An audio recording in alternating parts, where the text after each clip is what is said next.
What's up guys, it's the Comeback King here, and today's video is to show you what I've been using for strategies so far in NHL 20. My record is really good, 44-9-3. My team overall is an 88, but that's because I have, I think, 4 loan cards in my lineup right now, which definitely boosts that sum and makes my team a lot better. But anyway guys, let's jump over to the strategies. Alright guys, for your strategies, you're going to want to go with 1-2-2 aggressive for your forecheck.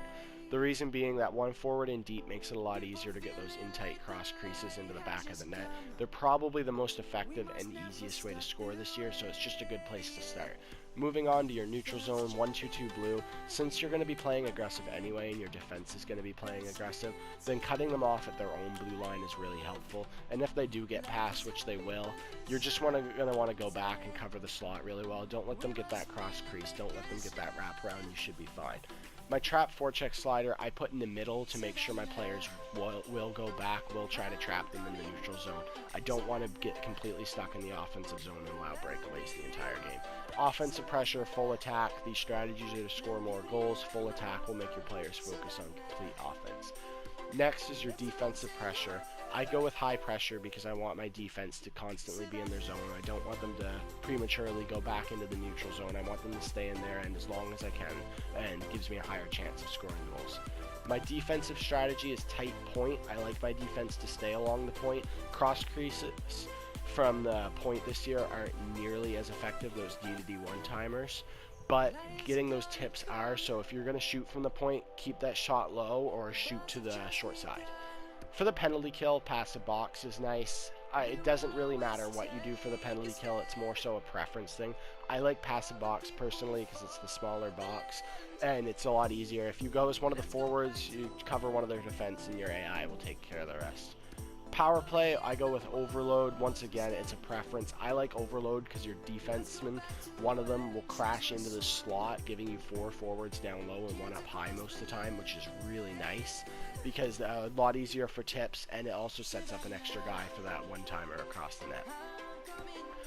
For my power play, I always carry it. Don't dump and chase. It's not really an effective strategy in this game. For control breakout, you're going to want to go with 3 high. It's really nice having the 3 forwards go right into the neutral zone because then you can pass it to either of the 3 lanes. You're almost always going to have at least one of them open, and then it's a lot easier to get down to there and get set up. For power play breakout, I go with carry option. It's really nice because all you have to do is carry the puck up the ice. It's probably the easiest way on the power play to get set up in their zone.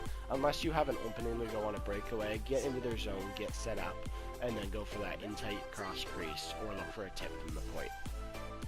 Quick breakout, I have it as leave zone early. I like that when one winger always leaves the zone early, especially with 3 high. You always have one winger up higher than the other 2, so you always have the longer pass if you can make it, and you can also get into their zone a lot quicker and move out your own end faster like that.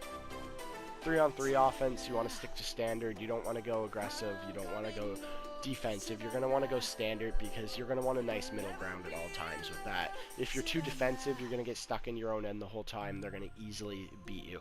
But at the same time, if you're stuck on aggressive, then the second you get caught up ice, which will happen a lot more often, then they're going to come down and finish the game. For my offensive lines, I use the same strategies for all of them. I use overload because, like I said before, same as on the power play, you have the one defenseman that'll rush in towards the net, which is really nice. It gives you an extra passing option in tight, helps you score goals a lot easier. For my carry dump, I have it down all the way. I always like to carry the puck in. You don't dump and chase in this game. Cycle shoot, I like passing it around, so I keep that in the middle.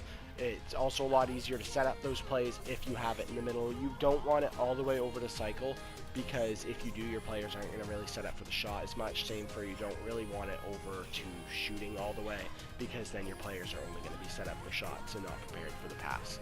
For efficiency and energy, you're going to want it, I put it a little bit closer to energy. I don't want it all the way on energy because your players will just be running out of stamina really fast and then you won't have any lines with any energy.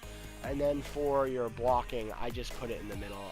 It doesn't matter to me what players block it. Injuries don't seem to be nearly as efficient this year. I just don't want all my players always dropping to block the shots and leaving a lot of ice open. So down to my defense, guys.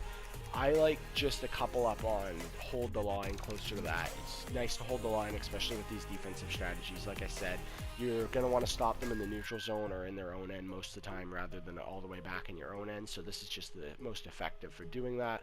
And then your cycling and shooting, you're going to want to put that in the middle again. Same as your forwards, you're going to want to cycle quite a bit. You don't want them just focused on shooting or cycling the puck. You're going to want a good in between. Alright guys, just to end this video off, I want to show you how I set up my lines.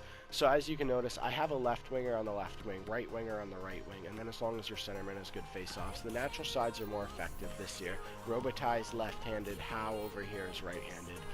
It's a lot more effective this year to go with the in-tight cross crease and tap it in on the forehand because the one-timers aren't nearly as good, and this is how you're going to score more by doing that.